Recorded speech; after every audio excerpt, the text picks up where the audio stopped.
supply and what is demand?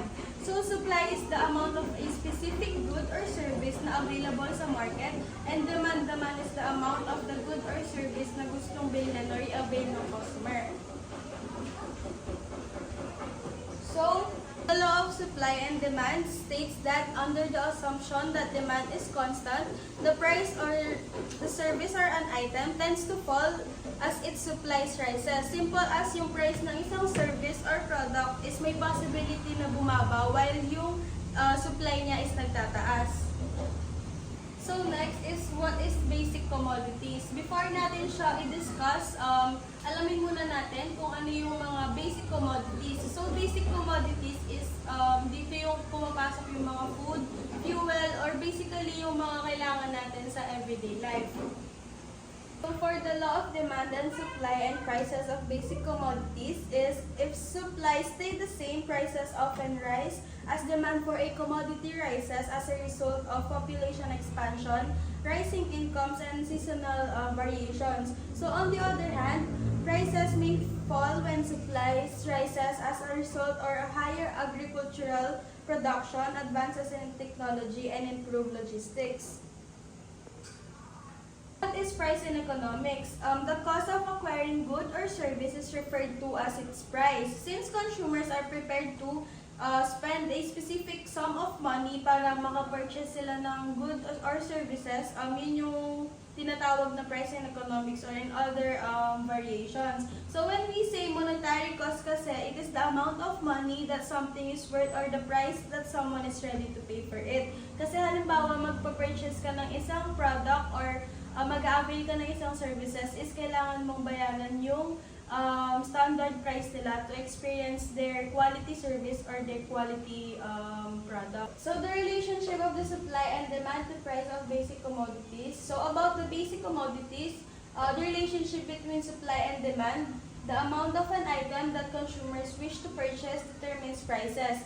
The market reaches an equilibrium price when supply and demand are matched. So what is an equilibrium price? So it is also known as clearing price. The price paid by customers for a good service so that supply and demand are equal or nearly equivalent. So on the other hand, prices increase when demand outpaces supplies and prices decrease when supply outpaces demand. So vice versa lang sila. The next one is what determines the price of basic commodities. Exploring these essential components is necessary to comprehend the intricacies of how commodity prices are determined. It is crucial to understand this para hindi tayo nagtataka kung bakit nag-i-inflate or tumataas yung mga prices ng services or goods na pinapurchase natin. So for the cost of production, businesses must comprehend the various factors that affect production in order to manage their finances, maximize productivity, and make strategic choices. So under the cost of production, dito na din papasok yung fixed cost, variable cost, semi-variable cost, and total cost. So sa fixed cost is from the word itself na fixed, hindi siya nag-iiba kahit na mag-deflate or mag-inflate yung supply or demand. Sa variable cost naman, nag-change siya ng direct proportion to the level of production. As a company increases or decreases production, variable cost will rise or fall accordingly. Sa semi-variable cost naman is magkasama yung fixed and yung variable cost. The total cost is the sum of all fixed and variable.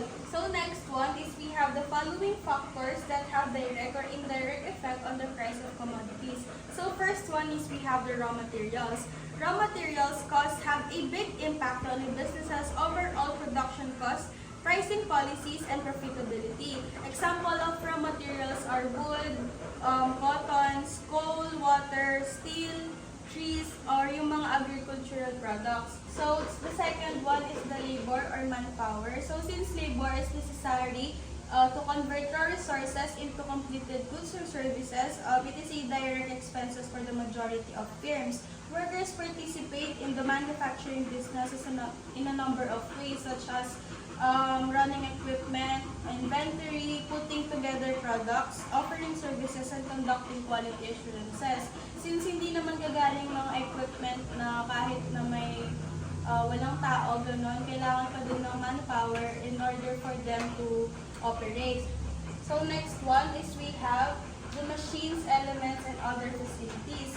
So businesses can boost productivity, enhance product quality, and shorten the time needed to make items by investing in machines and equipment. So machines and equipments are used to automate processes, improve accuracy, and scale production in a variety of industries, including manufacturing, agriculture, construction, and services. So last sa mga factors is taxes. So when businesses face increased taxes on production, they often need to raise prices to maintain profitability. However, prices can lead to reduced demand, especially if competitors are not subject to the same level of taxation or if consumers are price sensitive. The law of demand and supply and prices of basic commodities. Inflation. Ito yung pagtaas ng presyo ng bilihin dahil tumataas yung gastos sa paggawa ng produkto. Effects of inflation. Demand pull inflation. Ito yung mataas ang demand para sa mga produkto pero hindi sapat yung supply. Example, yung sa fruits. Dahil seasonal, konti lang yung supply kaya nagtataas sila ng presyo. Cost push inflation. Ito yung tumataas ang gastos sa paggawa ng produkto kaya napipilitan ng mga negosyo na magtaas ng presyo. Example, yung sa gasolina. Pag tumaas yung gasolina, tataas din yung presyo ng pamasahe. Kinds of inflation. Hyperinflation, ito yung mabilis sa pagtaas ng presyo ng bilihin. Example, yung presyo ngayon ng kamatis ay 100. Sa susunod na linggo, magiging 500 siya. Dahil sa mababang supply, dahil madaming nablok ang sira. Deflation, ito yung bumababa ang presyo ng bilihin pero mababa din ang kita ng mga negosyo o sahod ng mga workers. Disinflation, tumataas pa din yung presyo pero mabagal na yung pagtaas nito. So the next law is the law of demand and supply and the employment. Dito sa law na to, titingnan natin kung gaano nga ba nakaka-apekto yung law of demand and supply sa level of employment ng isang bansa. So first, alamin muna natin kung ano yung mga types of labor. First is yung employment. Employment, ito yung mga tao na physically and mentally ready to be employed. Unemployment, ito naman yung mga people or person na gusto nilang magtrabaho pero yung degree na natapos nila is walang applicable na work na pwede sa market. And underemployed, ito naman yung mga labor na pumasok sa mga trabaho na hindi akma dun sa kanilang degree na natapos. So, yung kinalabasan nun is yung nakukuha nilang sweldo is mas bababa sa dapat na makuha nila. How is the law of demand and supply affect the level of employment? So first, ang meaning ng demand dito sa law na to is yung mga business establishments. And yung supply naman ay yung mga labor or yung mga employee. Then, dito, kapag mataas or nag-i-increase yung demand and nag-i-increase din yung supply, nag-i-help to sa isang economy ng bansa para makapagbigay ng mas madaming employment. So, ang example ng law na ito is yung sa yearly, marami yung nag-graduates. So, marami yung naghahanap ng trabaho. So, dapat yung demand and supply is pantay lang sila para makapagbigay or ma-accommodate lahat nila yung mga graduates na maghanap ng trabaho in the market. So, dahil nga hindi sumasapat yung demand ng isang bansa para sa mga employment, itong next law is patungkol sa law of demand and supply and the labor migration. So, yung labor migration, ito yung process of or movement of people na pupunta sila sa ibang country para magkapaghanap ng trabaho. Ang mga kilalang migrant workers sa Pilipinas is mga OFW because sila yung nagbibigay or sila yung main contributors ng foreign currency sa Pilipinas. Why Filipinos migrate? Maraming dahilan kung bakit nagmamigrate yung mga Filipino sa another country because dito sa Pilipinas is wala silang stable na trabaho with a higher income. And also, mas madami pa yung mga requirements na kailangan nilang gawin kaysa sa sahod na natatanggap nila. Like I said a while ago, yung Pilipinas nga is part ng developing countries. So yung mga remittances is ayun yung nagiging source of foreign currency sa Pilipinas. And example dito kung bakit nga ba nagmamigrate yung mga Pilipinas is yung mga nurses. Dito sa Pilipinas is onti lang yung kanilang sahod na natatanggap. And doon sa ibang bansa, mas madami yung sahod na natatanggap nila and also mas nakukuha nila yung benefit na talagang dapat nilang makuha. Next one is the law of demand and supply and foreign exchange rate of currency. Foreign currency. If the euro is the official currency of the Eurozone, which include countries like Germany, France, and Italy, if you are in the United States and travel to Germany, you will need to exchange your US dollars to euros to make purchase because the euro is the foreign currency there. We have two basic systems to determine exchange rate. First one, we have flexible exchange rate system. When a Filipino businessman imports goods from the US, they need to buy US dollars by supplying peso to the market. The second one, we have fixed exchange rate system.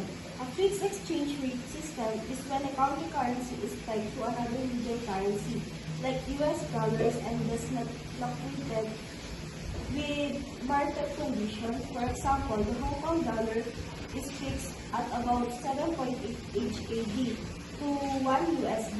The Hong Kong Monetary Authority maintains this rate by buying or selling HKD in the market to prevent deviation. The last one is the law of demand and supply and the housing problem. In a booming city like Metro Manila, the demand of housing is high due to tech workers moving in. However, limited land and zoning restriction mean new housing is not built fast enough. As a result, rental prices and home prices making it difficult for many people to afford housing. In this case, the housing problem occurs because the demand for homes is far greater than the supply, driving up costs and making housing less accessible for many residents. Let's proceed to the effect of contemporary issues to purchasing power. The more na mahal ang mga bilihin, mas bumababa ang purchasing power ng pera dahil hindi karamihan ang nabibili mo if mahal ang mga goods and services. And we have contemporary issues. Issue on fluctuation, issue on devaluation of peso, issue on migration, issue on peace and order. The first one is issue on fluctuation. Fluctuation is as it is lang. Nagtataas siya or bumababa ang price ng commodities. The second one is issue on devaluation of peso. Kapag bumababa ang foreign exchange reserve, binababa nila ang value ng pera. In case na dumami ang foreign exchange reserve, nagre-revalue sila. Tataas na ulit ang value ng pera dahil nagkakos ng inflation ang excess foreign exchange reserve.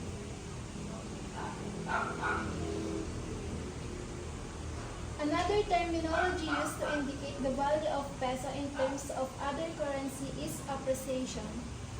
Kapag nagtaas ang value ng pera, pagdating sa ibang bansa, for example, yung PH peso, kapag nagpapalit ka ng dollars, malaki ang halaga. Depreciation naman kapag bumaba ang value ng pera, for example, ang PH peso, pag nagpapalit ka sa dollars, konti lang ang halaga nito. The next one is issue on inflation. Dito naman, kapag mag-abroad ka, may higher income ka. Pero sa Pilipinas, tignan muna ang purchasing power increases dahil nagmamigrate ang mga Filipinos dahil mas mataas ang income doon. Pag tumaas ang income, magtataas ang purchasing power dahil marami silang magbibili. Issue on peace and order. Issue on peace and order about invest para magtaas ang capital. Kapag may peace and order, mag-i-improve lahat sa management or government, pati na din sa business. Kapag good ang status ng bansa, especially sa financial status, mas marami mag-i-invest, lalo na yung mga ibang bansa dahil alam nila na hindi sila malulugi kapag nag-invest sila sa bansa na mayroon stable economic status. What is market? This is the interaction between the seller and the buyer and exchange of good from the seller to the buyer. For common identified market types, monopolistic competition, ito yung market na madaming nagbebenta na pare-parehong produkto, magkakaiba lang ng branding or design. Perfect competition. Maraming mamimili or nagbebenta ang may idea or kaalaman sa mga presyo or produkto. Kaya lahat ng nagbebenta ng pare-parehong produkto ay hindi pwedeng magdikta or magbigay ng sarili nilang presyo. Monopoly. Ito yung isang negosyo o isang company lamang ang nagbebenta ng isang produkto or serbisyo sa isang lugar. Example, yung sa Pelco, siya lang yung source ng kuryente sa Guagua. Oligopoly. Ito yung firm na kahit marami silang competitors, hindi sila natatalo o nalalamangan ng ibang company na kahit magtaas sila ng presyo, tatangkilikin pa rin sila ng mga customer.